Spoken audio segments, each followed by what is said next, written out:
रचना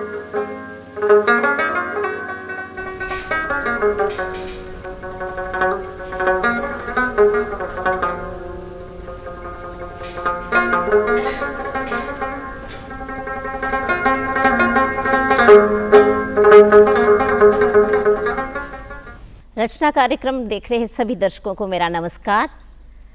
दोस्तों, कई बार ऐसा होता है कि जिस व्यक्तित्व को, जिस शख्सियत को हम अपने कार्यक्रम में आमंत्रित करते हैं, वो कार्यक्रम में आकर अपने आप को गौरवान्वित महसूस करते हैं।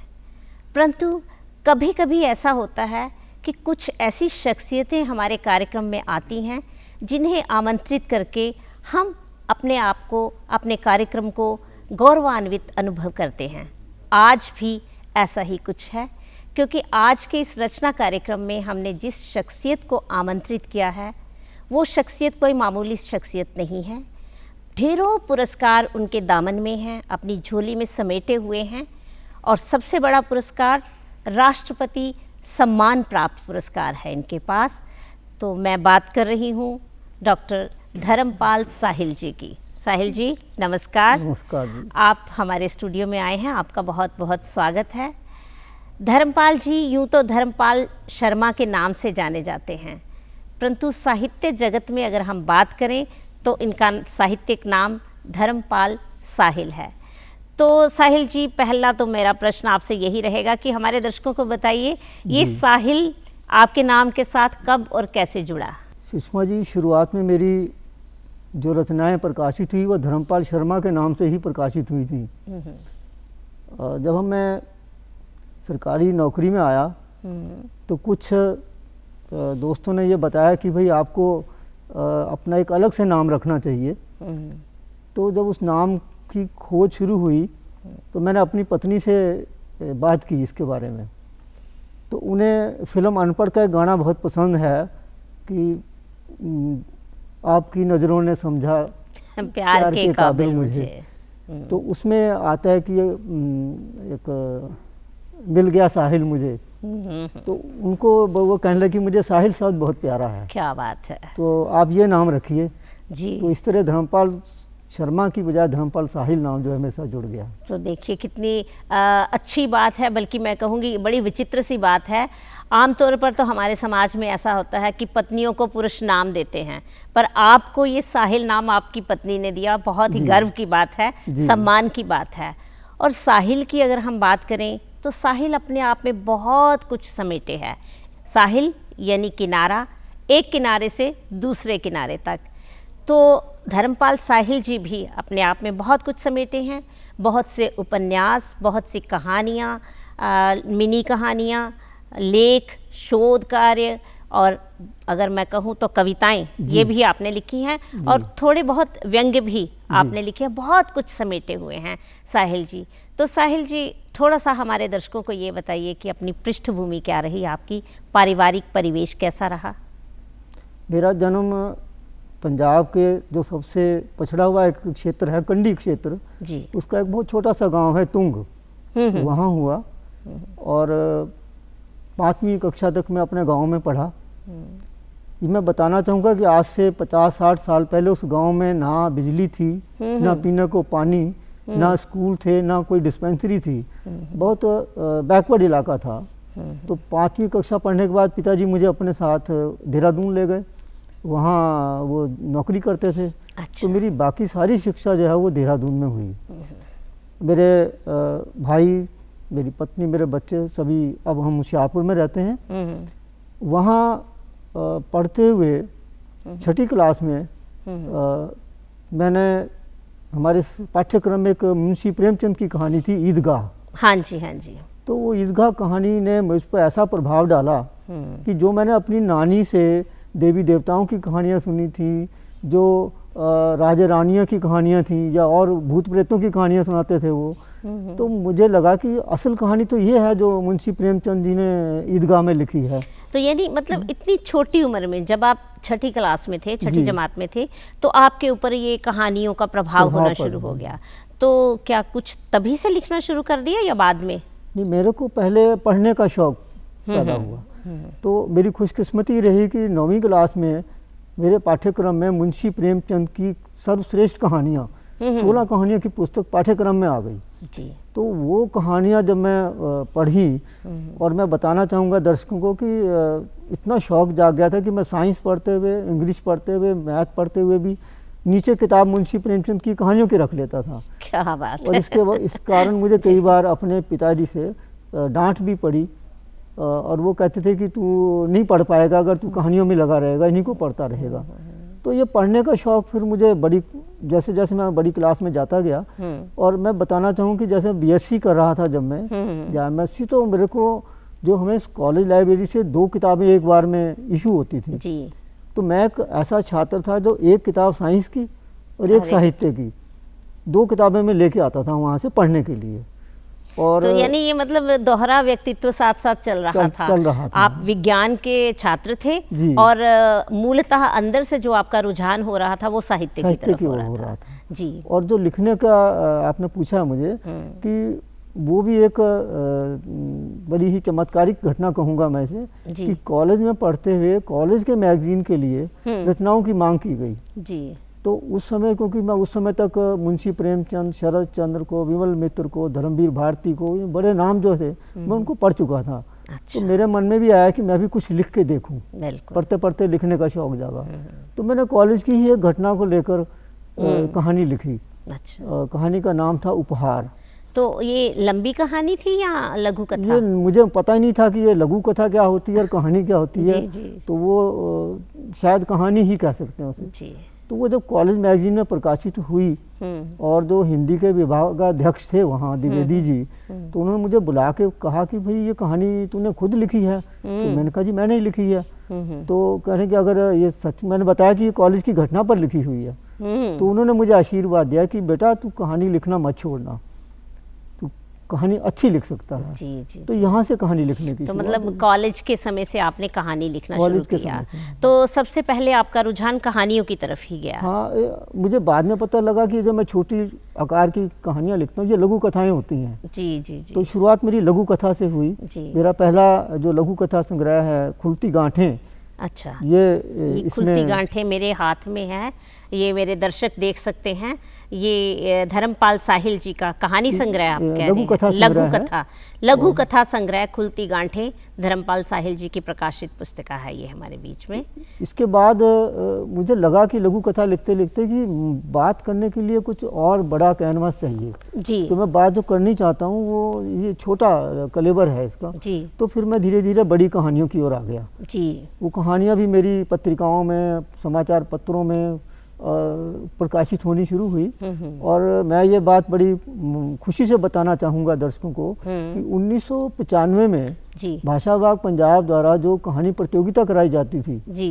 तो उस 1995 में मेरी कहानी मेरा मनकू को प्रथम पुरस्कार मिला। क्या बात है, बहुत बढ़िया। 1995 में ही आपको पुरस्कार। उसी वर्ष पंजाबी में भी मुझे ही पुरस्कार मिला जी, पंजाबी कहानी में भी जी जी। तो ये मतलब 2 कहानियाँ पंजाबी और हिंदी में दोनों में प्रथम पुरस्कार मिले और बाद में मेरा मनकू कहानी पर शॉर्ट फिल्म भी बनी। क्या बात है, उस पर फिल्म भी बनाई, बहुत बढ़िया। अच्छा जी।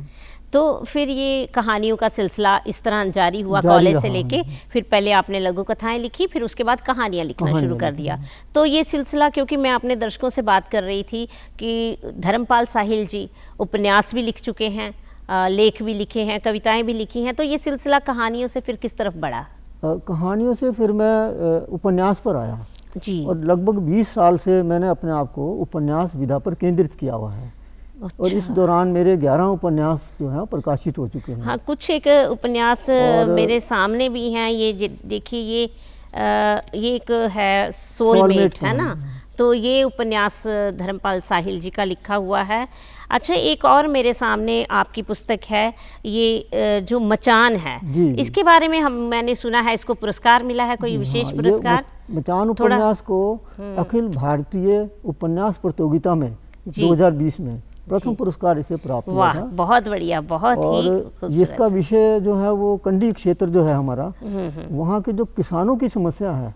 अच्छा। क्योंकि दुआबे का किसान, मालवे माझे का किसान, लेकिन उस पहाड़ी क्षेत्र के किसान की समस्याओं में फ़र्क है।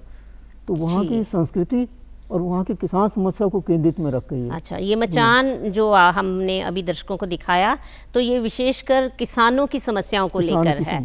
बहुत बढ़िया। अच्छा, एक साहिल साहब, एक और है मेरे हाथ में बाइस्कोप, तो इसको भी तो राष्ट्रीय पुरस्कार या सम्मान प्राप्त हो चुका है ना? इसके बारे में थोड़ा बताइएगा। जी, ये उपन्यास भी कंडी क्षेत्र को ही लेके लिखा गया है। अच्छा। इसमें भी वहाँ की मूलतः संस्कृति, वहाँ की भौगोलिक अवस्थाएं, आर्थिक अवस्थाएं और जो वहाँ के लोग समस्याओं से दो चार होते हैं जी, उनका रहना सहना सारा कुछ वो इस उपन्यास में मुझे बताते हुए अच्छा लग रहा है कि इस उपन्यास को मानव संसाधन मंत्रालय द्वारा राष्ट्रीय पुरस्कार जो मुझे प्राप्त हुआ, मेरी पहचान भी बनी उपन्यास के क्षेत्र में जी। और ये जो उपन्यास है बाद में पंजाबी में भी इसका अनुवाद हुआ जी, इस उपन्यास का, बाइस्कोप का जी। तो मतलब कुल अब तक आप 11 उपन्यास लिख चुके हैं, तो शायद ये 11 उपन्यासों का जो संकलन है या संपादन डॉक्टर हरमिंदर सिंह बेदी जी ने किया है, तो ये वही है ना? तो इसमें सारे आपके 11। डॉक्टर हरमिंदर बेदी साहित्य का बहुत बड़ा नाम है जी, पद्मश्री हैं, इन दिनों उनको पुरस्कार मिला है। उन्होंने मेरे 11 उपन्यासों पर जो समीक्षाएं हैं इनकी जी, जो शोध पत्र लिखे गए जी, तो उनका इन्होंने संकलन किया है जी पुस्तक में। तो इससे उपन्यासों से पहले हम बात कर रहे थे कहानियों की, तो अब तक आपकी कहानियों पर कितनी पुस्तकें प्रकाशित हो चुकी हैं? थोड़ा सा हमारे दर्शकों को ये भी बता दीजिए। कहानियों पर मेरी 2 लघु कथा संग्रह और 2 कहानी संग्रह प्रकाशित हुए। मतलब कुल 4 पुस्तकें उसमें हो चुकी हैं। तो उपन्यास आपके 11 उपन्यास हो चुके हैं। क्योंकि मैंने बताया कि अब मेरा ज़्यादा जो ध्यान है, जो मैंने खुद को केंद्रित किया है, वो उपन्यास पर किया है।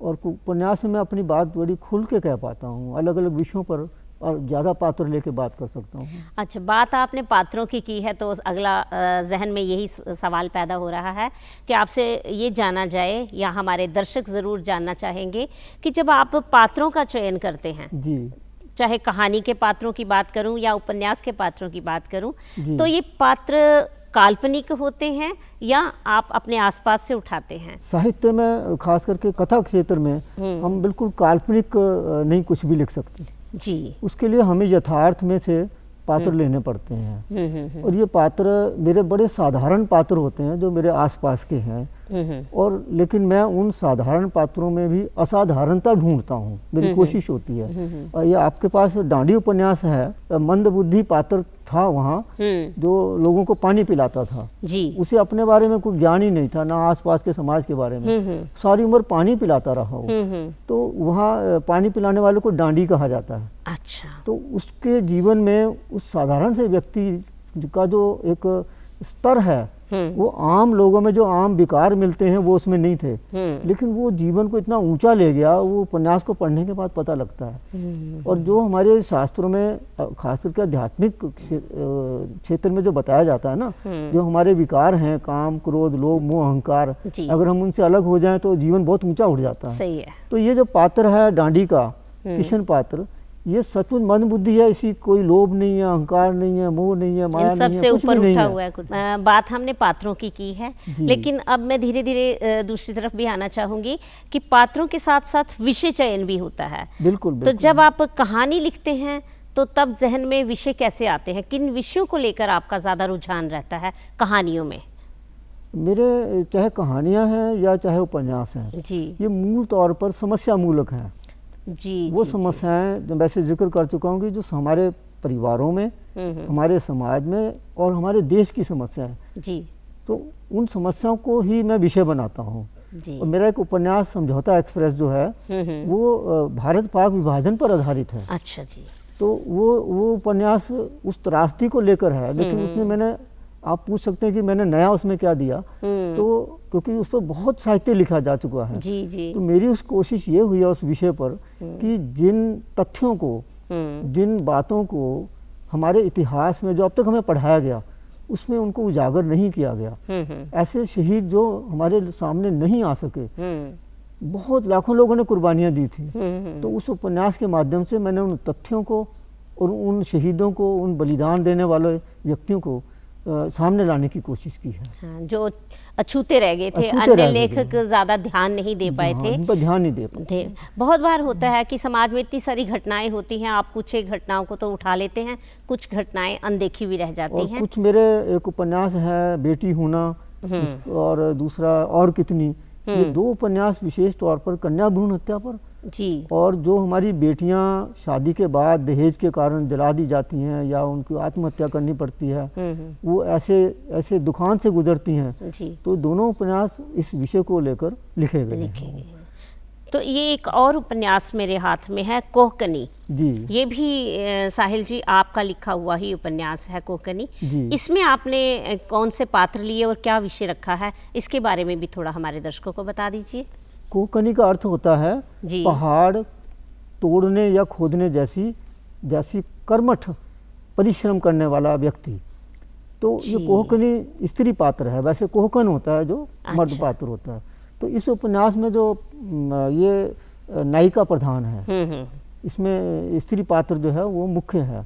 तो एक ऐसा पात्र है जो इस कंडी क्षेत्र में जितनी वहाँ अंधविश्वास है, वहाँ अनपढ़ता है, वहाँ नशा फैल गया है, वहाँ बहुत सारी समस्याएं हैं। और ये अकेली पात्र जो है उन समस्याओं से ना सिर्फ जूझती है बल्कि जागरूक होकर पत्रकार बनकर लोगों को जागरूक करती है, उन समस्याओं का निदान ढूंढने की कोशिश करती है। तो ये कोहकनी पहाड़ जैसी समस्याओं से जूझ रही है, उसको लेकर ये उपन्यास लिखा गया है। बहुत बढ़िया और अच्छी बात ये है कि आपने जिन पात्रों को चुना वो समाज में ज़्यादातर मध्यवर्गीय या मैं कहूँगी उससे भी नीचे निम्न मध्यवर्गीय परिवार के जो सदस्य होते हैं और समस्याओं से जूझ रहे होते हैं, या हमारे आसपास समाज में जो समस्याएं हैं, आपने कोशिश की है अपनी कहानियों में, अपने उपन्यासों में उन समस्याओं को उजागर करने की और उनका निदान ढूंढने की। एक अच्छे साहित्यकार की मैं समझती हूँ भूमिका भी यही रहती है। बातें कहानियों की हुई साहिल जी, बातें उपन्यास की हुई। अब ये सिलसिला जो था, जैसे एक बड़ी हमें अचरज की बात ये लगी थी, आरंभ में विज्ञान का छात्र है और साहित्य की ओर रुझान रख रहा है। जी। अब ये गद्य लिखने वाला साहित्यकार पद्य की ओर भी उन्मुख हो जाता है, कविताएं भी लिखना शुरू कर देता है। मैं सही कह रही हूँ? बिल्कुल ठीक कह रही हूँ। तो साहिल जी ने कुछ कविताएं भी लिखी हैं और कविताओं की किताबें भी इनकी प्रकाशित हुई हैं, तो थोड़ा अब उनके बारे में भी हमारे दर्शकों से चर्चा हो जाए।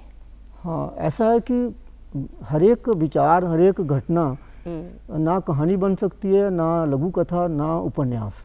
बहुत सारे ऐसे विचार, ऐसी भावनाएं, ऐसे जज्बात होते हैं जो कविता विधा में, काव्य विधा में अच्छे ढंग से अभिव्यक्त किए जा सकते हैं। ठीक है। तो ये कहानियाँ लिखते हुए, उपन्यास लिखते हुए कई ऐसे विचार मन में आते हैं जी, तो मैं उनको नोट कर लेता हूँ। अच्छा। और उन विचारों को लघु कविताओं के रूप में 5-5, 4-4 पंक्तियों के रूप में जी मैं लिखने की कोशिश करता हूँ। और जो आपने कहा ना कि मैं विज्ञान का विद्यार्थी रहा हूँ, तो मुझे क्या फ़ायदा हुआ उसका, विज्ञान का विद्यार्थी होने का और साहित्य से जुड़ने का, कि हम लोग साइंस में टू दी पॉइंट बात करते हैं, फार्मूले होते हैं, सूत्र होते हैं, और वो बड़ी उसमें बहुत ठोस बात कही जाती है। तो ये मुझे ऐसा लगा कि मैं अपनी कविताओं में भी बहुत ज़्यादा विस्तार में ना जाते हुए जो विचार, जो आइडिया मैंने अपने पाठक तक पहुँचाना है, उसको मैं चंद पंक्तियों में, थोड़े से शब्दों में रखूँ। और वो रखना ज़्यादा कठिन काम है।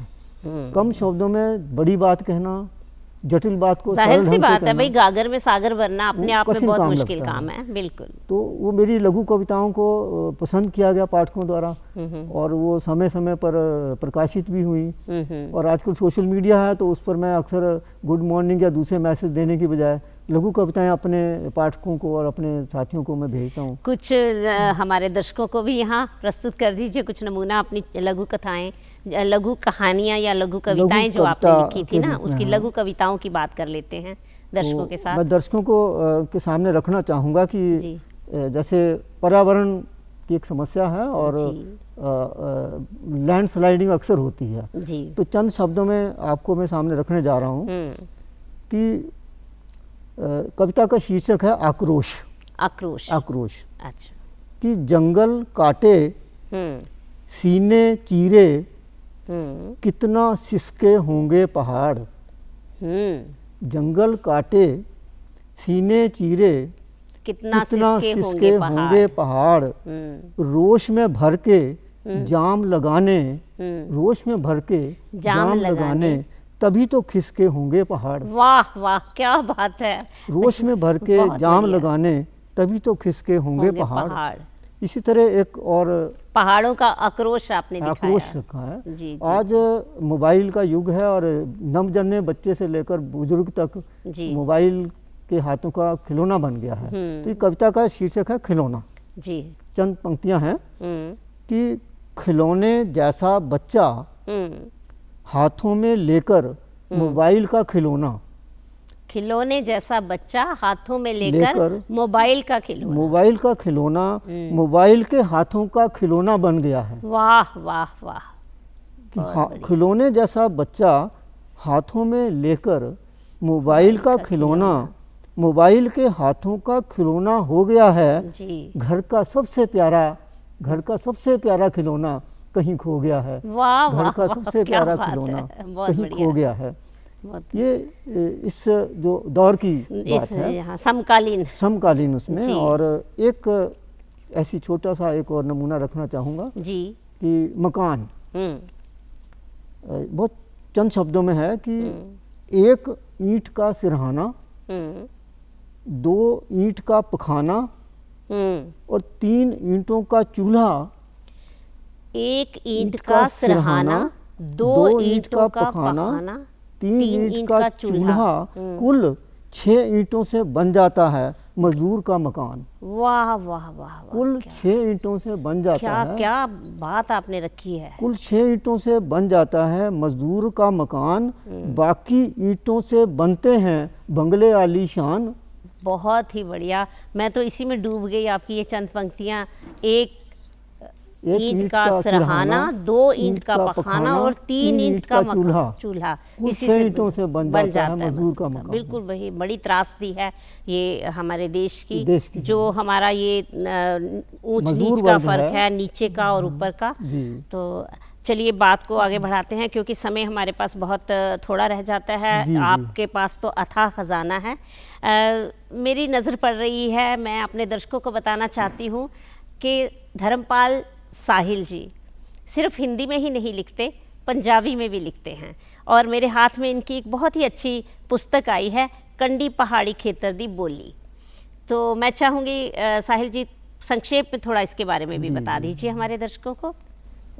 ऐसा है कि मैं जिस क्षेत्र का रहने वाला हूँ वहाँ की जो उपभाषा है वो है कंडी। पंजाब में 3 क्षेत्र ज़्यादा मकबूल हुए हैं, मालवा, माझा, दोआबा।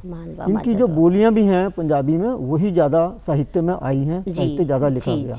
लेकिन ये प्रशासनिक तौर पर पंजाब का एक चौथा भौगोलिक क्षेत्र है जिसको कंडी क्षेत्र कहते हैं। ये शाहपुर कंडी से शुरू होकर होशियारपुर की जो बेल्ट है शिवालिक पहाड़ियों की, हिमाचल के बॉर्डर के साथ साथ, और ये रोपड़ पटियाले तक जाती है। 250 किलोमीटर लंबी बेल्ट है। अच्छा। इसका अपना कल्चर है, अपनी बोली है, अपना रहना सहना है, अपने रीति रिवाज हैं। अच्छा। तो पंजाबी यूनिवर्सिटी ने मेरे उपन्यास पंजाबी में पथराट को पढ़ने के बाद में तो उसमें भी क्योंकि कंडी की बात हुई, कंडी की बोली की बात हुई थी। ये पथराट जिसकी आप बात कर रहे हैं ये मेरे हाथ में है, पथराहट।